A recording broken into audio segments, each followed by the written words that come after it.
Ito yung 5 dahilan kung bakit hindi mo dapat bilhin si Kia Sonet. Una, yung looks niya.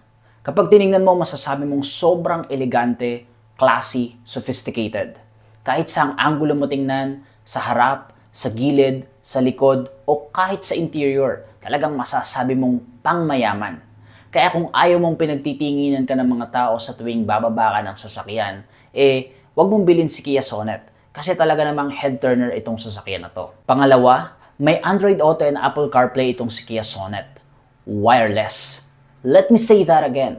Wireless Android Auto and Apple CarPlay. Kadalasan sa mga 1 million pesos pataas na sasakyan mo lang yan makikita. Sa mga sasakyang below 1 million pesos, meron din naman kaso hindi wireless. So kung ayaw mo ng ganitong klaseng high-tech connectivity, hindi si Kia Sonet yung para sa'yo.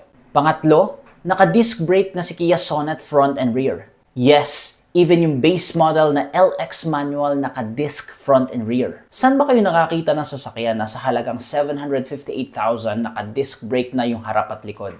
Wala, di ba? Kadalasan, combination ng front disc and rear drum brake. Kaya kung ayaw mong mas malakas yung preno mo, wag tong sasakyan to yung piliin mo. Pang-apat, may air vents na itong si Kia Sonet sa lahat ng variants. Kahit yung pinakamababang variant, may rear air vent na rin. O, di ba?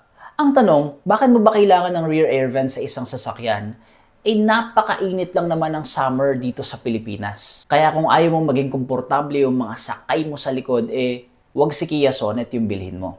Lastly, yung presyo. Saan ka ba nakakita ng sasakyan that starts from 758,000 tapos meron ng pangmayamang looks, may wireless Android Auto and Apple CarPlay, may disc brake na yung front and rear, at may air vent sa rear passengers. Tapos ang taas pa ng ground clearance sa 205mm.